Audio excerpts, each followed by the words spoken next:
The lilacs outside my window were finally blooming. I reached out to the branches hanging from my windowsill and carefully cut a few blossoms for the vase on the kitchen table. My garden had always been my pride. Even the neighbors sometimes stopped to admire the tulips along the path and the lush hydrangeas by the porch.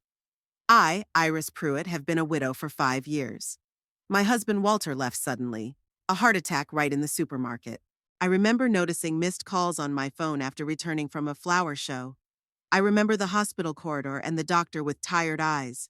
I remember Conway, our only son, not arriving until the next day, placing the lilacs in a crystal vase, a wedding gift that had survived nearly 4 decades of marriage. I turned on the radio. In the kitchen of my Maple Street home, everything had its place. Blood pressure pills were neatly arranged in a container by day of the week, bills were stacked in a special folder, and a shopping list written in my clear handwriting was magnetically attached to the refrigerator.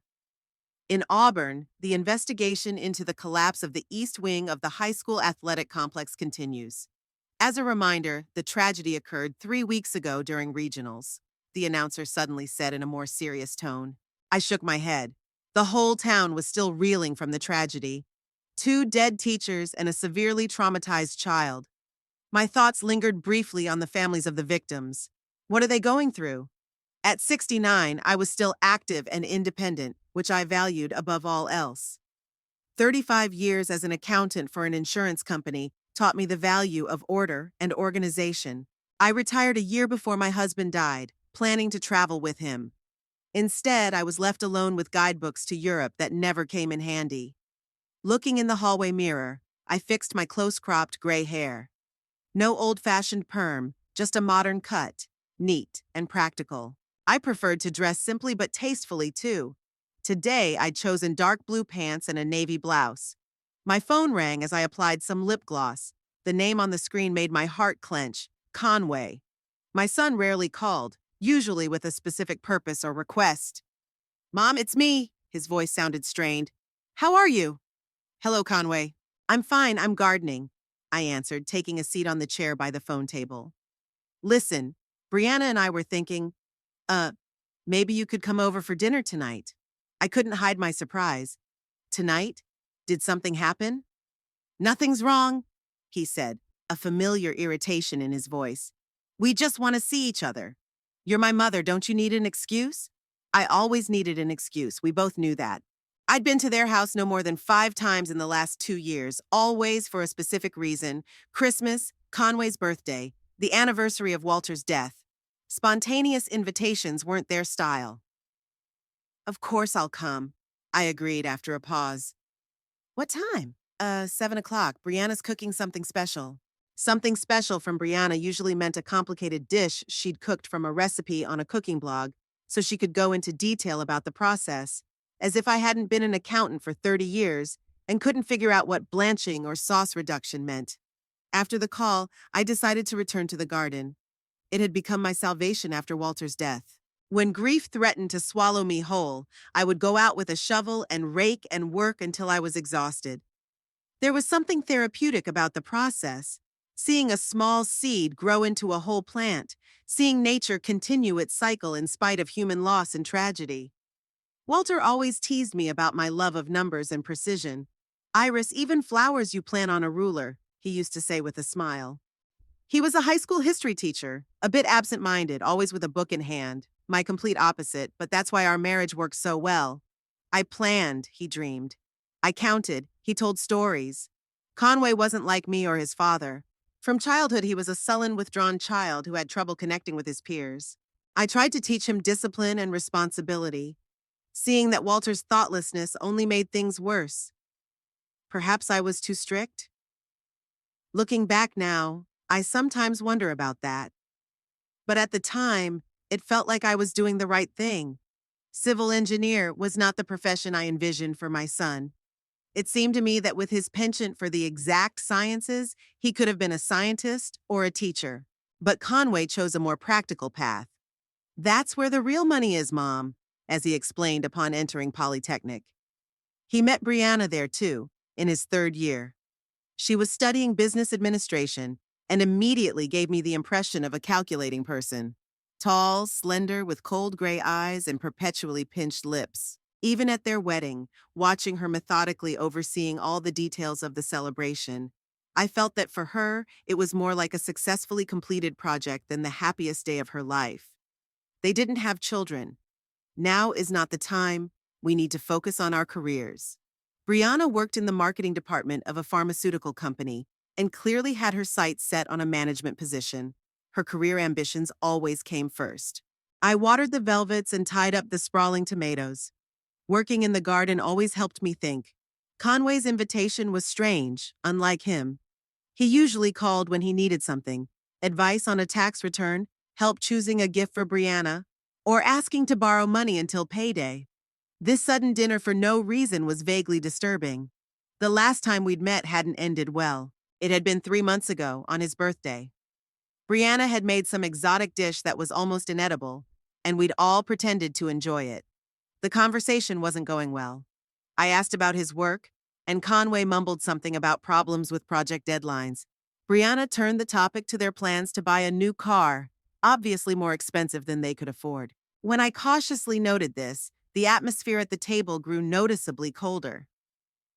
"Mom," Conway said then, in a tone he'd used as a teenager when he thought I was hopelessly outdated, "not everyone needs to save every penny for a rainy day. Some of us want to live in the present. And that's why you're still paying off a loan for a house you can't afford," I said out of breath. Brianna put down her fork and gave me the same look, as if I were not her husband's mother, but an annoying old woman meddling in her business. "Iris," she said in her businesswoman tone, "we appreciate your concern, but please trust our choice. After all, this is our life." Conway hadn't called for almost 3 months after that evening, and now this unexpected invitation. I went back to the house and decided to call Olivia, an old friend of mine since high school. She lived in Seattle, but we called at least once a week. "Ollie, it's me." "Iris, how are you doing, honey?" Her voice, always full of energy, had a calming effect on me. "Conway invited me to dinner tonight, out of the blue." Oh, there was so much understanding in that short sound. Olivia knew the whole history of my complicated relationship with my son. "Do you think I should go?" "Why wouldn't I?" she said judiciously. "At worst, you'll have another unpleasant evening. You've survived 35 years with numbers and spreadsheets. You can handle a few hours with your son and daughter-in-law." I smiled involuntarily. Olivia always knew how to cheer me up. "You're right, it's just weird. Maybe they finally decided to have a baby," Olivia suggested. "Or are they planning a move?" "I doubt it."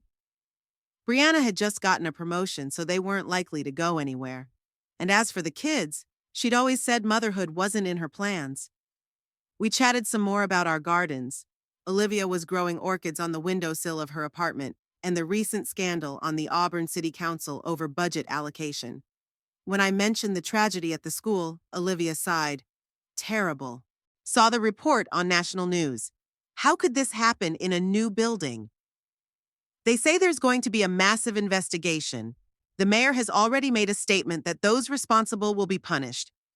After talking to Olivia, I decided to get ready for tonight. Although my instincts told me it would be another tense dinner, I couldn't shake a strange feeling. There was something off about Conway's voice, a nervousness I couldn't help but notice as a mother.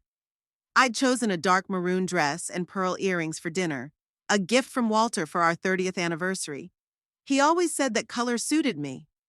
Looking in the mirror, I saw a woman who had been through a lot: the loss of her beloved husband, the estrangement of her only son, the disappointments and joys of a long life. The wrinkles on her face told the story of that life better than any words could. At 6:30, I got into my old but impeccably maintained Toyota Camry and headed to my son's house in suburban Auburn. The evening was warm, typical of early summer. Along the way, I spotted a group of workers installing fencing around a damaged wing of the high school athletic complex. The scale of the destruction was impressive even from a distance. The driveway to Conway and Brianna's house was paved with expensive stone, one of the luxuries they'd allowed themselves despite their precarious financial situation. The two-story house with white columns at the entrance seemed inappropriately pretentious for a young couple without children. These houses were usually bought by established families with solid capital, not by a 37-year-old engineer with a mortgage-burdened marketing wife. I turned off the engine and sat in silence for a while, gathering my wits. The lights were on in almost all the windows, and there were cars in the driveway. Conway's black SUV and Brianna's silver sedan, much newer and more expensive than one might expect. They're getting into credit again, I thought disapprovingly, but immediately reined myself in. It was none of my business how they handled their finances. Brianna opened the door before I could ring the bell. She was wearing a tight black dress, more appropriate for the office than a home dinner, and high-heeled shoes, as if she were going to a business presentation rather than a family meeting. Iris? She traced a welcoming kiss in the air near my cheek without touching my skin. You're precise as always. I could hear the slight reproach in her tone, as if my punctuality was some kind of flaw. I never understood why some people thought it was polite to keep others waiting. Hello, Brianna, I brought dessert. I handed her the basket of blueberry pie I'd baked this afternoon. She took the basket with 2 fingers like something of questionable purity. Oh, that's nice. I already made tiramisu, though. Well, we'll put your pie in case anyone wants a refill. Typical Brianna, neglect disguised as a compliment. In a spacious living room with high ceilings and leather furniture that always seemed uncomfortable to me, Conway stood at the bar, pouring himself a whiskey. He was dressed in dark slacks and a light blue shirt rolled up to his elbows, an outfit more formal than I'd expected for a home-cooked dinner. Mom? He set the glass down and came over to hug me. The hug came out stiff and quick. I'm glad you could make it. For the first time, I noticed how exhausted he looked. There were dark circles under his eyes and new wrinkles on his forehead. Conway had always been thin, but now his cheeks seemed sunken, and his suit shirt hung over his shoulders like it was off someone else's shoulder. Of course I'm here. It's been a long time, I replied, scrutinizing his face. Are you feeling okay? You look tired. Just a lot of work. He looked away, avoiding my gaze.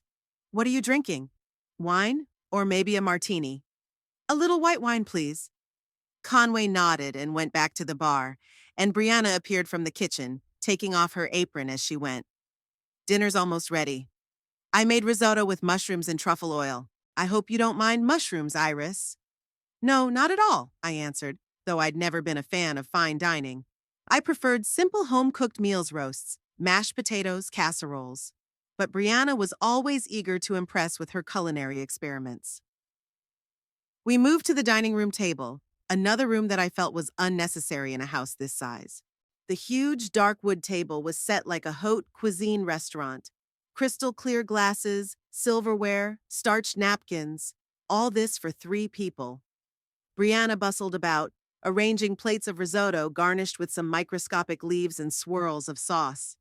Conway sat at the head of the table, absorbed in his own thoughts, occasionally sipping his whiskey and tapping his fingers nervously on the tablecloth. So, Iris, Brianna began, lowering herself elegantly into the chair across from me. How is your garden? Conway tells me you've taken to growing tomatoes this year. Small talk was not Brianna's strong suit. Her questions always sounded like she was reading off a prepared card. Yeah, 5 different varieties. The cherries are starting to ripen, I said, tasting the risotto. It was too salty and overcooked, but I smiled politely. It's delicious, Brianna. It's a recipe from a famous chef in Milan, she said proudly. The truffle oil is imported, specially ordered. Brianna's phone, lying next to her plate, vibrated. She grabbed it instantly, glanced at the screen, and stood up. If you'll excuse me, I need to take this. It's important. She walked quickly out of the room, and I noticed that Conway gave her a tense look. When the door closed behind her, he took a swig of his whiskey. Everything all right, son? I asked quietly. Sure. He tried to smile, but it was crooked and insincere. It's just a difficult period at work. Deadlines are looming, bosses are pushing. Is it always like this at Auburn Construction? I remember you used to praise the work environment. His shoulders visibly tensed at the mention of the company name. Things have changed. New management, new demands. He looked away again. Let's not talk about work, okay? Tell me how you're doing. What have you been up to lately, besides the garden? I started to talk about the book club our local library had recently organized and my volunteer work at the animal shelter, but I sensed Conway wasn't listening. His gaze was fixed on the window, and his fingers continued to beat a nervous drum on the tablecloth. Brianna returned a few minutes later, her face seeming even more tense. Sorry for the interruption. She sat down at the table again. Work matters. We're launching a new campaign, and everything has to be perfect. Sunday night? I couldn't resist asking. There are no weekends in our field, Iris, she said with a touch of irritation. Modern business requires constant involvement. I understand. I decided to change the subject. By the way, I drove by the school today. It was a terrible tragedy with that collapse. The whole town's still in shock. The glass in Conway's hand shook, and a few drops of whiskey spilled onto the tablecloth. Brianna instantly tensed and gave him a warning glance. Yes, a nightmare, she said after a pause. But let's not talk about sad things at dinner. Iris, did you hear that they're going to open a new shopping center in Auburn, right by the lake? They say it's going to be a Nordstrom's branch. This abrupt transition from tragedy to shopping seemed indelicate, but I didn't make a big deal of it. No, I hadn't. I rarely go shopping, though. I already have everything I need. It never hurts to update your closet. Brianna looked at my burgundy dress with a critical eye. By the way, there's a great boutique in our mall for women your age. Very stylish stuff, but comfortable. I held back a smile. Typical Brianna. Even a compliment from her sounds like a disguised insult. Thanks for the recommendation, but I'm quite happy with my closet. Conway seemed completely disengaged from the conversation. He ate mechanically without lifting his eyes from his plate, glancing occasionally at his watch as if waiting for something. Brianna kept up a strained conversation, jumping from topic to topic, from the new exhibition at the City Gallery to the latest political news. She spoke quickly, almost feverishly, as if she was afraid of a pause in the conversation. When the main course was finished, Brianna got up to bring dessert. Barely had she left the room when Conway's phone vibrated. He grabbed it with such haste that he nearly knocked over his glass. Yes? He said quietly, turning away from me. I can't talk right now. Yes, I understand. No, not yet. He stopped talking, noticing that I was watching him, and ended the conversation quickly. I'll call you back later. Work too? I asked cautiously. Yes, he answered briefly. Like I said, a difficult period. Conway, I decided to try again. If you're in trouble, you know you can... I don't have a problem, Mom, he interrupted sharply. Just stress at work, that's all. At that moment, Brianna returned with tiramisu on an elegant serving platter. My blueberry pie was left somewhere in the kitchen, forgotten and ignored. I hope you left room for dessert, she said with a strained smile. I used real Italian mascarpone and homemade Savoiardi. I nodded politely, even though I had no idea what Savoiardi was. While Brianna was arranging the dessert on plates, her phone rang again. This time she didn't even apologize, just grabbed it and quickly left the room. Through the closed door I could hear her muffled but clearly agitated voice. Conway was staring at the untouched dessert in front of him, his face as grim as a storm cloud. Son, I couldn't take it anymore. What's going on? You're both acting weird. If you have a problem... There's no problem, he said, but his voice shook.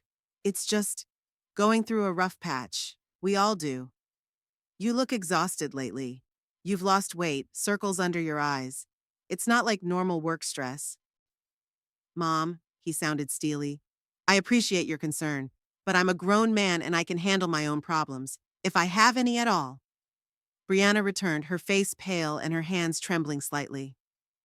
Sorry, work again. She sat down and picked up her fork, but she didn't touch her dessert. There was an awkward silence. I tasted the tiramisu. It was too sweet and soaked in something alcoholic. It was delicious, I lied. Thank you. Brianna nodded absently, looking away from me. It's a recipe from... Her phone vibrated again, and she literally jumped in her seat. Glancing at the screen, she was petrified. Brianna? Conway looked at her anxiously. It's okay, she answered quickly, muting the sound on her phone.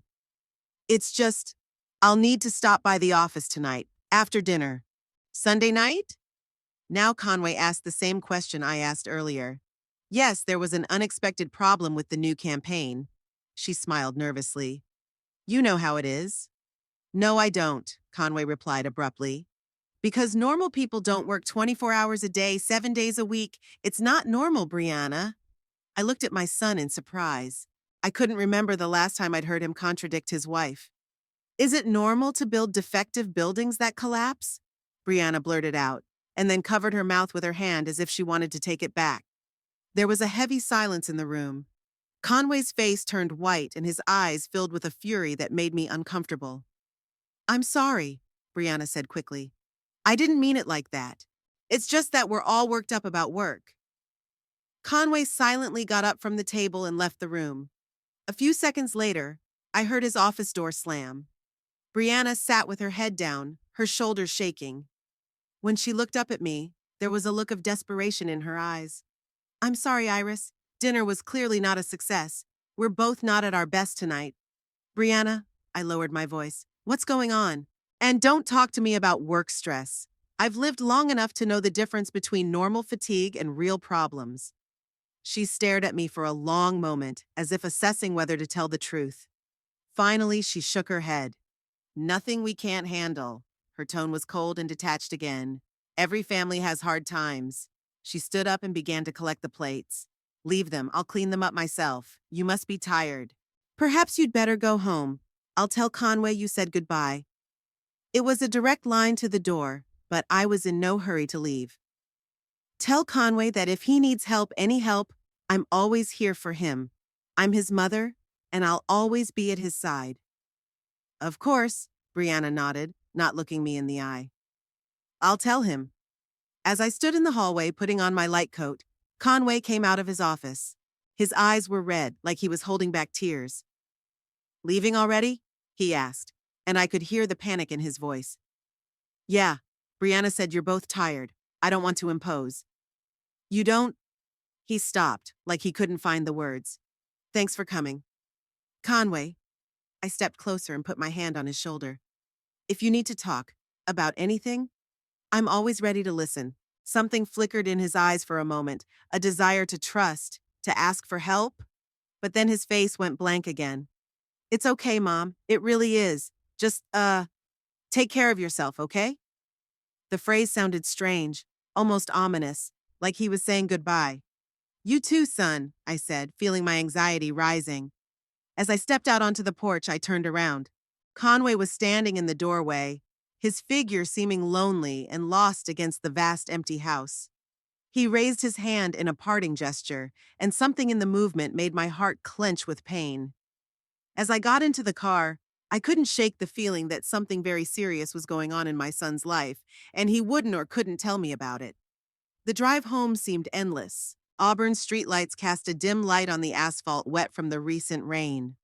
I drove slowly, replaying the strangeness of the evening over and over in my head. The tension between Conway and Brianna was almost palpable. Their constant phone calls, their nervousness, their mutual recriminations all added up to a disturbing picture.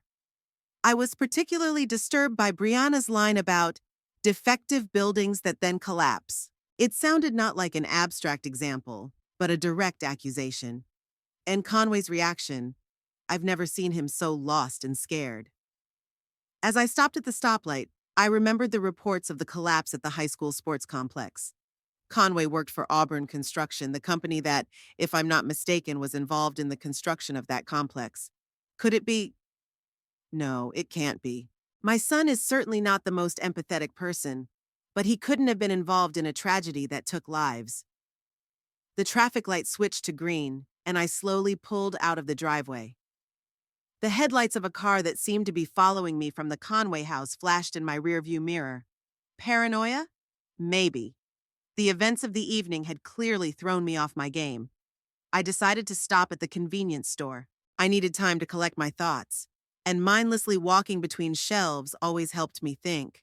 Besides, if someone was really following me, this would be a good way to check. Parking outside the supermarket, I turned off the engine and looked around. The car I'd noticed earlier drove past and disappeared around the corner. Just a coincidence, I told myself. My nerves were fraying. The store was almost empty. A few students stocking up on chips and energy drinks.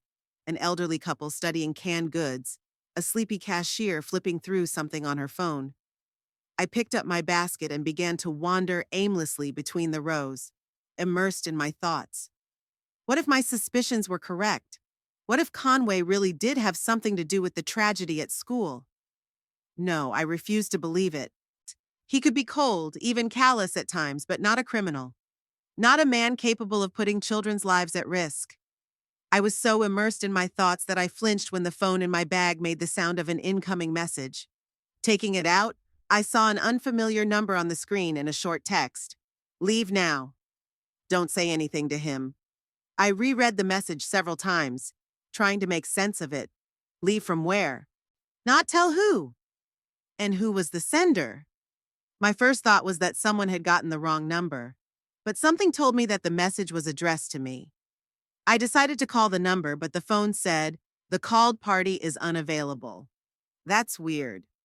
Could this be some kind of prank? Or the thought that came to my mind seemed absurd, but I couldn't dismiss it. What if the message had something to do with that weird dinner at Conway and Brianna's? I looked at the time, 21:30. Only half an hour had passed since I'd left their house. On a sudden impulse, I decided to go back. Not go in, just drive by, make sure everything was okay. Leaving the full basket in the aisle, apologizing mentally to the store employees, I quickly walked out into the parking lot and got into my car. My hands shook slightly as I started the engine. On the drive back to my son's house, I continued to ponder the strange message. Leave now. Don't say anything to him. Assuming that it was addressed to me and applied to tonight then, I had already left, but the second part was alarming. Don't say anything to him. Him Conway? What was I supposed to keep quiet about?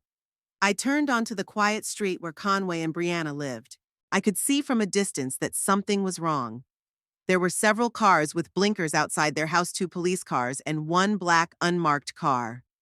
Uniformed and plainclothes people crowded the driveway and lawn. My heart clenched with a bad feeling. I parked on the opposite side of the street, far enough away not to attract attention, but far enough to see what was happening. What happened? A robbery? An accident? And then I saw 2 officers escort Conway out of the house. He was handcuffed, head down, shoulders slumped. Behind him was Brianna, her arms wrapped around herself, her face contorted with sobs. The policeman was saying something to her, but she didn't seem to hear, looking only at her husband who was being put into a black car. I couldn't believe my eyes. My son had been arrested? For what?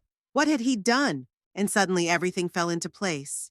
His nervousness at dinner, the strange phone calls, Brianna's outburst about the collapsed buildings. Had Conway had something to do with the tragedy at the school? My hand automatically reached for the phone. I looked at the cryptic message again. It made sense now. Someone knew about the arrest ahead of time and had warned me to avoid being in the middle of the action. But who? And why? As I pondered, the phone rang again. The same unknown number. This time the caller was available. "Hello?" I said in a trembling voice. "Iris?" The voice on the other end was female, young and excited. It was Tess. Tess Willits. Do you remember me? Olivia's daughter. Tess, my best friend's daughter. Of course I remembered her. Serious girl, always with a book in her hand. She must be in her early 30s by now. Tess? Yeah, of course I remember her. But why? Sorry for the strange message, she interrupted. I couldn't speak freely. I work for the district attorney's office. We've been investigating Auburn construction for months now. Today we're making arrests. As I watched the black car with my son drive away from the house, I felt the ground slipping from under my feet. Conway, was all I could say. Yeah, Tess sounded sympathetic. I'm sorry, Iris. Mom told me you were going to have dinner with him tonight. I couldn't have you there at the time of the arrest. It would have been, traumatic. What was he arrested for? I asked, even though I already knew the answer. I can't discuss the details of the investigation, Tess replied, but it has to do with the collapse at the school's sports complex. Auburn Construction was the general contractor. Your son was responsible for checking the quality of materials and building code compliance. The world spun around me. I gripped the phone tighter, trying to keep my balance. And he, failed in his duties? The pause on the other end of the line was more eloquent than any words. Iris, I really can't talk about the details. But, the evidence is strong, very serious. I watched as the police continued to remove boxes of documents and computer equipment from the house. Brianna stood on the porch with her arms wrapped around herself, her shoulders shaking with sobs. One of the officers handed her some kind of paper, a search warrant, I assumed. "What's going to happen now?" I asked, feeling completely lost. "He'll be taken to the county jail for processing. Tomorrow is his first hearing, where he'll be arraigned and bail will be set." Tess's voice became more formal, more professional. "Iris, I should not have called you. It's, it wasn't exactly ethical of me, but Mom always spoke so fondly of you. I couldn't let you get into this situation." "Thank you, Tess," I whispered. "I appreciate your concern. I have to go. Take care of yourself, Iris. Prepare yourself for what's going to be difficult. This case is going to get a lot of publicity." She passed out, and I continued to sit in the car, unable to move. My thoughts were jumbled. My son, Conway, the civil engineer, always so meticulous and responsible, had something to do with people dying? No, he couldn't be. There must be some explanation. But deep down inside, I knew there was, and it didn't exonerate Conway. Too many things fit together: his nervousness in recent months, his constant talk of financial difficulties, his sudden decision to buy Brianna an expensive car. And tonight, that atmosphere of tense anticipation in the house, as if they knew what was about to happen. I remembered the look in Brianna's eyes as I left. She knew. Maybe not all the details, but definitely suspected that Conway was involved in something illegal. And that weird question about the tragedy at the school, maybe she was trying to find out if I knew anything. And then it hit me. What if they thought I knew too? That someone had warned me of an impending arrest, and that was why I had left so quickly? That thought explained Brianna's stare when I cited feeling sick. The police cars began to drive away. Only Brianna and one plainclothes officer remained on the porch, explaining something to her. She nodded, mechanically signing some papers. I started the car and slowly pulled away from the curb, trying not to attract attention. The last thing I wanted to do right now was run into Brianna or the police. I needed time to process what was happening and decide what to do next. On the drive home, I couldn't get rid of my thoughts about how things had gotten to this point. Conway had always been ambitious, but I never thought he was capable of breaking the law for career or money. What made him do it? Pressure from management? Financial problems? Brianna's influence with her exorbitant demands? When I parked in front of my house, I sat in my car for a long time, unable to get out. Tomorrow, all of Auburn would be talking about the arrest of the engineer involved in the school tragedy. The newspapers will write about it, the local TV will report on it. And me, what will I do? My phone rang again. This time, it was Olivia, Tess's mother. "Iris?" Her voice sounded concerned. "Tess just called me. She told me everything. How are you?" "I don't know," I answered honestly. "I can't believe this is happening. Do you want me to come over? I could be at your place tomorrow afternoon." Olivia lived in Seattle, a 3-hour drive from Auburn. "No, that's okay," I said. "I can handle it, but thanks for offering." "Iris, listen." Olivia's voice became serious. "Tess says it's serious, very serious. They're not just accusing Conway of negligence. They believe he knowingly falsified documents about the quality of materials, knowing that the building might be unsafe." Those words hit me like a physical blow. "No," I whispered. "He couldn't have." "Tess says they have proof. Emails, witness statements. He wasn't alone, of course. A whole group of people from Auburn Construction were involved. But Conway was the key figure. He was the one who signed the quality assurance documents." I closed my eyes, feeling nausea coming up my throat. My son, my only child. The man I'd raised, taught honesty and responsibility. How could he do this? "What's in store for him?" I asked, afraid of the answer. "Tess isn't sure. Depends on many factors. Cooperation with the investigation, previous convictions. But given that there are dead people..." Olivia stopped talking, not wanting to say what we were both thinking. Prison time, a long prison sentence. "I have to talk to him," I said. "Get his side of the story." "Of course," Olivia agreed. "But Iris, prepare yourself for the possibility that his version may not be the same as reality. People who've made serious mistakes often deny their guilt, even to themselves." After talking to Olivia, I finally found the strength to get out of the car and into the house. Everything looked exactly as I'd left it a few hours ago. A book on the couch, tea on the table, a bouquet of lilacs in a vase. But I was a different person, the mother of a criminal, a woman whose son was involved in the deaths of people. I turned on the TV, switching channels in search of local news. And there it was. The familiar school sports complex building with the collapsed east wing appeared on the screen. The frames changed to the sight of police cars outside Conway's house. The announcer spoke of a breakthrough in the investigation, a series of arrests of Auburn construction executives and employees. According to preliminary findings, the company systematically used substandard materials in the construction of municipal projects, falsified documentation, and bribed inspectors to obtain necessary permits, the announcer broadcast. Among those arrested is Chief Quality Control Engineer Conway Pruitt, who was directly responsible for inspecting the materials used in the construction of the collapsed sports complex. A photo of Conway appeared on the screen, an official portrait from the company's website. He looked confident, successful, respectable. Who would have thought that behind that facade there was a man willing to risk people's lives for what? Money? Career advancement? I turned off the TV, unable to listen to any more of this. My mind was spinning with scraps of thoughts. Why did Conway do this? When had he turned down that path?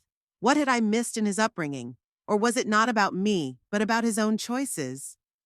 I remembered how I taught little Conway responsibility and honesty, how I'd explained that there was no cheating, that every action had consequences. What had happened to that boy? Maybe I pushed him too hard, demanded too much, or, on the contrary, not guiding him enough, letting Brianna's influence and her materialistic values take over. My head was splitting with unanswered questions. I went upstairs to the bedroom and pulled an old photo album out of the closet. Flipping through the pages, I looked at the pictures of little Conway.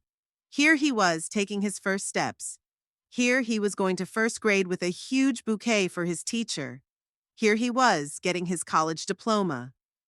In all the pictures, he's smiling that open, genuine smile that I haven't seen on his face in so long. When did he change? At what point did money and status become more important to him than human lives? I closed the album and looked at the clock. It was almost midnight. Tomorrow would be a hard day. I need to decide what to do next. Go to the county jail, try to see my son, or wait for the court hearing? And what will I say to him when I meet him? As I lay in bed, I replayed the evening's events over and over in my head. The strange dinner invitation, the tension between Conway and Brianna, the cryptic message from Tess. And then the arrest, the police cars, my son in handcuffs. I barely slept that night. I could see the footage of the school sports complex collapse in front of me. The mangled beams, the broken concrete, the rescuers carrying out the victims. 2 dead teachers, a student with serious injuries, and all of this is the result of my son's actions. How do I live with that knowledge? How do I face the people of Auburn, many of whom surely know that I am the mother of the very engineer who got people killed? By morning, I had made a decision. I have to see Conway, hear his side of the story, understand what happened and why. Not to forgive. Some things are not worth forgiving. But to know the truth, the whole truth, no matter how bitter. The Auburn County Jail greeted me with gray walls and barbed wire around the perimeter. It was 8:30 on the clock. I had deliberately arrived early to avoid meeting with reporters or acquaintances. I had never thought I would have to visit a prison, much less see my own son. The check-in procedure was humiliating, checking documents, searching, filling out forms. The guard, an older man with tired eyes, looked at me with ill-concealed sympathy. "Mrs. Pruitt," he clarified. "You're here to see Conway Pruitt, right?" "Yes," my voice sounded dry. "He's my son." The guard nodded and pointed to a bench in the hallway. "Wait here. He'll be brought to the visiting room in a moment." 15 minutes later, I was ushered into a small room divided by a glass partition. When Conway was brought in, I hardly recognized him. Only 1 night in prison, and he looked 10 years older. His orange prison robe hung over his gaunt shoulders, his eyes red from lack of sleep. "Mom," his voice sounded hoarse, "you came." "Of course I came," I replied, trying to stay calm. "You're my son. I didn't know if you'd want to see me. After everything. I want to hear the truth, Conway. What happened? He was silent for a long time, then slowly began to speak. It started 3 years ago. The company won the bid to build a school sports complex. At first, it was about little things, using cheaper finishing materials, reducing the number of workers. Then we started replacing the load-bearing structures. Instead of top-class metal beams, we used cheaper ones that had not been certified. Concrete was diluted, rebar was used less often. And you knew about this? Yes. He nodded without looking up. I didn't just know. I signed documents to prove that everything was up to code. I falsified test results. City inspectors were getting paid. I was personally handing over envelopes of money. I listened, and with every word he said, the chasm between us grew deeper. Why, Conway? First, out of fear of losing my job. To turn it down was to jeopardize my career. Then it was money, big money, bonuses, perks, raises. Brianna and I bought our dream house, new cars. And all this at the cost of people's lives? I never thought anyone would get hurt, he exclaimed. We told ourselves that the safety margin was large, that nothing terrible would happen, that that's what everyone does in the construction business. But it did, I said firmly. 2 teachers are dead, a child maimed. Conway lowered his head, his shoulders shaking. What are you in danger of doing? I finally asked. My lawyer says 10 to 20 years. If I cooperate and testify against the company's management, it could go down to 7 to 10. And Brianna? Did she know? Not everything. She knew that things at the company weren't exactly clean, but not the details. At least that's what I thought until yesterday. What do you mean? She didn't seem surprised when the police showed up. I think she knew an arrest was imminent, maybe even knew the exact date. That's why she insisted on having dinner with you. Why? To give the appearance of a normal family life before the arrest? To see if you knew something? Who knows what's in her head? Brianna has always only cared about himself. His words reminded me of the cryptic message in Tess Willett's. Conway, there's something I have to tell you, I began. Yesterday after dinner, I received a strange message. Go away now. Don't say anything to him. It was from Tess Willett's, Olivia's daughter. She works in the district attorney's office and knew about the impending arrest. Conway froze, his eyes widening in surprise. So that's why you left in such a hurry. And Brianna and I thought you somehow found out about my problems and didn't want anything to do with us. I didn't know anything until last night. Tess warned me not to get caught in the middle of an arrest. She was worried that I might be questioned as a possible accomplice. Mom, he said after a pause, can you ever forgive me? The question caught me off guard. I don't know, Conway. What you did, it's not a minor offense. People died. Lives have been ruined. I will support you because I'm your mother. But to forgive you, I'm not sure I can. His face contorted in pain, but I couldn't let myself soften. Tess Willits was waiting for me at the prison exit. I recognized her immediately, even though I hadn't seen her in years. A tall, slender woman in a strict business suit with a short haircut and intelligent eyes, a carbon copy of Olivia in her youth. Iris, she came toward me. I was hoping to meet you here. Thanks for the warning yesterday, I said. I didn't act according to protocol, she lowered her voice. Officially, I wasn't supposed to do that. But Mom would never forgive me if I let you get into that situation. We went to a cafe across the street from the prison. Tess ordered 2 cappuccinos, and when the waitress stepped away, she asked, How is he? Not good, I answered honestly. Confused, scared, trying to justify himself. He says he didn't think anyone would get hurt. They never do. Tess smiled sadly. It's always the same in these cases. Greed and self-confidence overshadow common sense. What kind of evidence do you have? I asked. Tess paused, then leaned closer. I shouldn't discuss the details of the investigation, but we have email correspondence between the company's management and your son that explicitly discusses the substitution of materials and the falsification of documentation. We have testimony from workers who followed instructions to save materials. We have evidence of bribes to city inspectors. And most importantly, experts have determined that the cause of the collapse was the use of substandard materials and violation of construction technology. Who died? Who was hurt? I needed to know. Lorraine Hobbs, 32 gym teacher, recently married. Simon Reyes, 45 science teacher, father of 3. And Emma Caldwell, 14, student. She has multiple fractures, spinal injury. Doctors aren't sure if she'll ever be able to walk. The names and stories made the tragedy even more real, even more painful.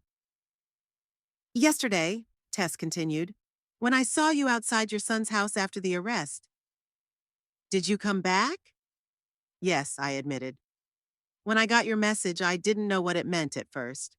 Then when you called and explained, I was already at the supermarket. I decided to drive by the Conway house to make sure it was really happening. And you saw the arrest?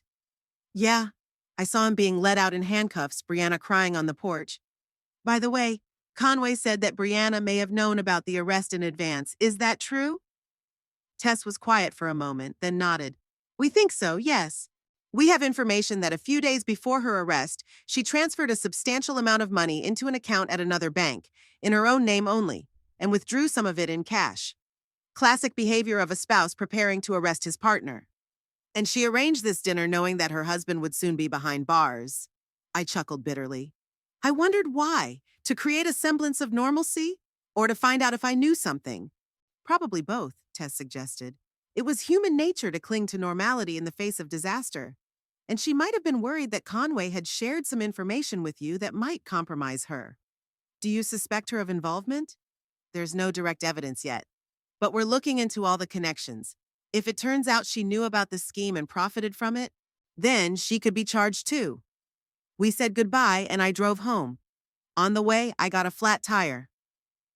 While I waited for the tow truck, I watched the news on my phone. The story about the arrests at Auburn Construction was on the front page of every local paper.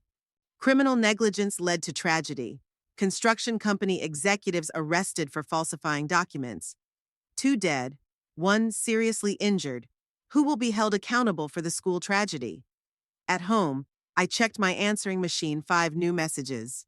1 from Olivia, 1 from a neighbor, 2 from journalists, and the last one from Brianna. Mrs. Pruitt, it's Brianna. We need to talk. It's urgent. Call me back, please. I made myself some tea and sat by the window when the phone rang. It was Brianna again. Iris, her voice sounded strained.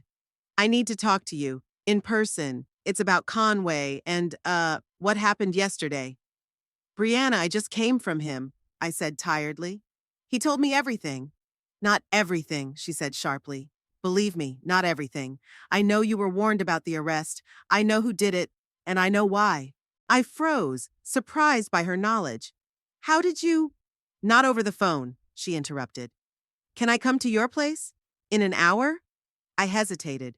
Part of me didn't want to see Brianna, but another part of me was intrigued. What else didn't I know? Okay, I finally said. Come over. Exactly an hour later, the doorbell rang. Brianna stood on the threshold, pale, eyes red from crying, but still impeccably dressed and combed. Come in, I stepped back, letting her into the house. We walked into the living room. Brianna looked around, as if assessing the surroundings, then sat down on the couch and placed a file on the coffee table. You were with him today, she began without preamble. What did he tell you? The truth, I answered. That he'd been falsifying documents, knowing about substandard materials, bribing inspectors. And you believed him?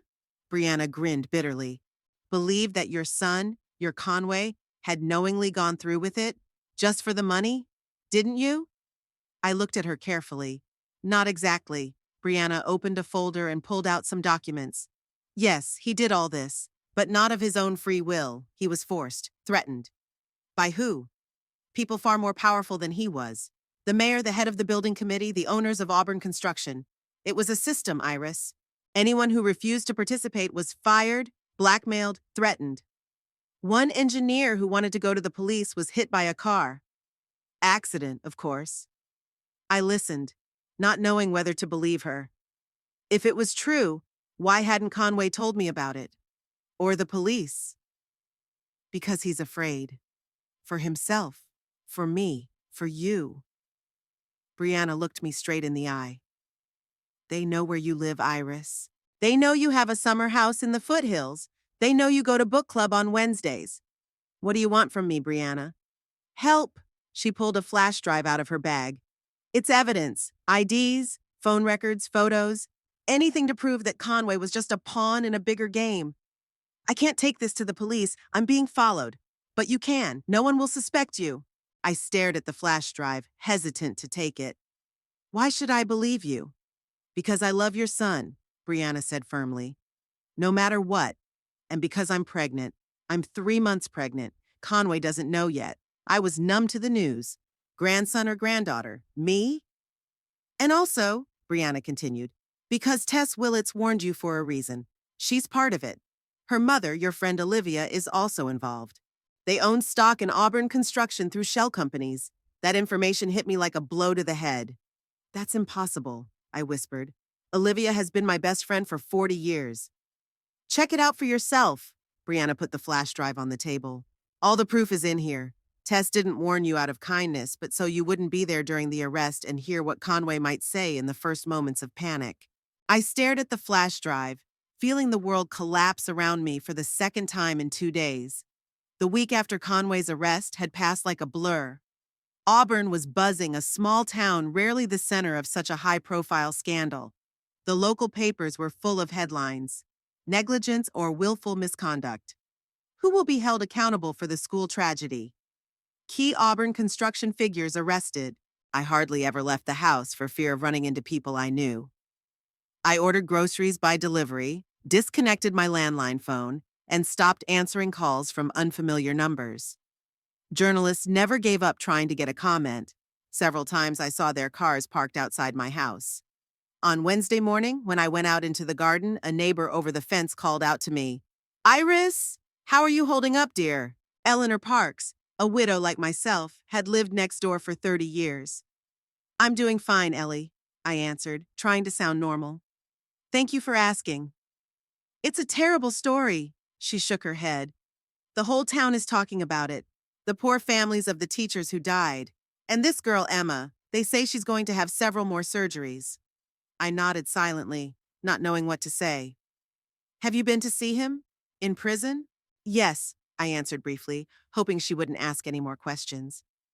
"What does he say? Does he admit guilt?" "Ellie, I'm sorry, but I don't want to discuss this." Sure, she said hurriedly. "I understand. It's just, people say different things. Some people think you might have known about what he was doing." I turned sharply. "What?" "Well, you were an accountant," Eleanor explained awkwardly. "And you and Conway were always close. People think he might have consulted you or, I don't know. We haven't been close in recent years." I cut her off. "And I didn't know anything about his business at the company. Absolutely nothing." Back in the house, I sat by the window, thinking about my neighbor's words. So there were already rumors in town about my possible involvement. No wonder people are always looking for someone else to blame. 2 days later, I went to court for a preliminary hearing. Conway and the other defendants were led into the courtroom in handcuffs and orange prison robes. My son looked gaunt and aged, but he kept a straight face. The judge, an older woman with a shrewd eye, read out the charges: criminal negligence resulting in death, large-scale fraud, forgery of documents, bribing officials. Bail was denied to all defendants because of the severity of the offenses and the risk of flight. After the hearing, as I was leaving the courthouse, I was surrounded by journalists. I silently walked past them to my car when I heard a familiar voice. She knew everything, and she didn't warn us." Brianna stood a few steps away from me, her face contorted with anger. She looked flawless even in this expensive suit, perfect styling, makeup. "She came to dinner, got some message, and ran away," Brianna screamed. "She knew about the arrest in advance and didn't say a word to us." The reporters instantly turned their attention to her, surrounding her in a tight ring. I used the moment to get in my car and drive away. That evening, all the local news stations showed footage of Brianna accusing me. Some reporters even speculated that I might have been a police informant. "Betrayed your own son?" one headline read. The next morning, Detective Harris from the Economic Crimes Unit visited me. He asked about my relationship with my son, what I knew about his work. "Mrs. Pruitt," he finally asked, "do you know anything about the message you allegedly received the day your son was arrested?" I hesitated. To admit that Tess Willits had tipped me off was to put her at risk of losing her job. Yes, I got the message, I said at last. But it wasn't specific, just leave now. Don't say anything to him. I didn't know who it was from or what it meant. But I felt uncomfortable and decided to leave. Did you save that message? No, I deleted it. I thought someone had the wrong number. 3 days later, Conway requested a meeting with me. When I walked into the visiting room, he was waiting for me. He looked even worse than the last time I'd seen him, gaunt and dull-eyed. "Why did you come?" were his first words. "You asked to see me," I replied, surprised. "I thought you'd say no, after everything Brianna said." "Do you believe her? Do you believe that I knew you'd been arrested and didn't warn you?" He stared at me for a long moment, as if trying to read the answer in my eyes. "I don't know what to think, Mom. You were always so right, so principled. You always said you had to take responsibility for your actions. Maybe you thought I deserved to be punished." His words hit me like a slap in the face. "Conway," I said slowly, "I'm your mother. How can you think I would want to see you in prison?" "Because you never fully approved of me," he replied bitterly. "Always thought I could do more, be better, more honest, more principled, like you." "I wanted the best for you," I said quietly. "I wanted you to be happy, but not at the expense of other people." "There!" he raised his voice. "That's exactly what I'm talking about. There's always a but. There's always some condition for your approval. Is it wrong to want my son to be a good man?" "Good by your standards," he shook his head. "You've never understood how the real world works, Mom. You think you can succeed by always playing by the rules? So you justify what you did?" I couldn't believe my ears. 2 people died, Conway. A girl may never walk again. I didn't want anyone to get hurt. He slammed his fist on the table. I was just doing what everyone else was doing, what I was required to do to get promoted. "And now you're paying for it," I said firmly. "As you should. You see?" He grinned bitterly. "Even now you're not on my side. Even now you think I deserve all of this." "I didn't say you deserve jail, but you have to take responsibility for your actions, Conway. It's called responsibility." "Responsibility," he said the word as contemptuously as if it were a swear word. "All my life I've heard you talk about responsibility. Where was your responsibility when you raised me alone after my father died? Where was your understanding when I came home from school to an empty house because you were working late?" I was stunned by this sudden turnaround. "I worked to provide for us," I said quietly. "So you could get an education, so we could have a house. It was easier for you to make money than to show love." His voice trembled. "You were always so cold, so calculating, everything by the book, everything by the plan, and I just wanted to be loved, just to feel that you were proud of me no matter what I did." "I loved you, Conway," I said, feeling tears come to my throat. "I've always loved you. I do now, but that doesn't mean I have to approve of everything you do." "Brianna's right," he shook his head. "You knew about the arrest. You could have warned us. We could have left, started over somewhere else." "And live on the run? That's not a solution, Conway. That would be a show of loyalty." He looked at me with disappointment. "Family has to come first, always." "Even if that family is hurting others?" I asked quietly. "Even then," he answered firmly. "Especially then." We stared at each other through the glass, and I knew there was a gap between us that could never be bridged. "I have to go," Conway said at last. "I have a meeting with my lawyer." "I'll come again," I said, not knowing if it was true. "Don't," he shook his head. "You've made it clear whose side you're on. And it's not my side." I walked out of the prison with a heavy heart, but strangely feeling some relief, too. For years, I had tried to maintain a relationship with my son, who had grown increasingly distant from me, from my values, from what I had tried to teach him. I turned a blind eye to his coldness, to Brianna's dismissive attitude, to their materialistic lifestyle. But now that it was out in the open, when the masks were off, I felt free for the first time in years. Free from having to pretend everything was okay. Free from a toxic relationship that was only draining me emotionally. A month later, I received a letter from Conway. It was short, just a few lines. "Mom, I've agreed to a plea bargain. I'll get 7 years, maybe out in 5 with good behavior. Brianna filed for divorce. She's pregnant, but she says she doesn't want our baby to know me. Maybe it's for the best. I'm not sure I'd be a good father, Conway. No apology, no admission of guilt, no request for forgiveness. Typical Conway. Always seeing himself as a victim of circumstance, never taking full responsibility. I didn't answer the letter, not out of anger or resentment, but because I didn't know what to say. Words of comfort seemed empty given the severity of his crime. Instead, I decided to focus on my life. I signed up to volunteer at the local animal shelter, resumed my book club classes, even though I felt prying eyes on me. Some old acquaintances avoided me. Others, on the contrary, showed unexpected kindness. In the fall, I received another letter from Brianna. She wrote that she had given birth to a baby girl, named her Elizabeth, and moved to Portland to start a new life away from scandal. She apologized for her public accusations against me. At the end of the letter was a picture of a newborn, a tiny creature with a frizz of dark hair that looked so much like Conway as a baby, it took my breath away. I stared at the photo for a long time, trying to realize that I had a granddaughter I might never see. It was painful, but I understood Brianna's decision. She wanted to protect her child from the shadow of her father's crime, to give her a chance at a normal life. Life went on. The town slowly recovered from the shock, though the families of the dead teachers and the injured girl would never fully heal from their trauma. In December, looking out at the falling snow in my garden, I reflected on life choices, mine, Conway's, Brianna's, about how one decision can change everything, how compromises with one's conscience can lead to irreparable consequences. I never regretted my integrity. All my life, I believed in honesty and responsibility, in the fact that you cannot build your happiness on the misfortune of others. These principles cost me my relationship with my son, but I couldn't change my beliefs even for his sake. Now, free from the toxic relationship, I was ready to start a new chapter of my life. Without guilt, without having to justify or apologize for my principles.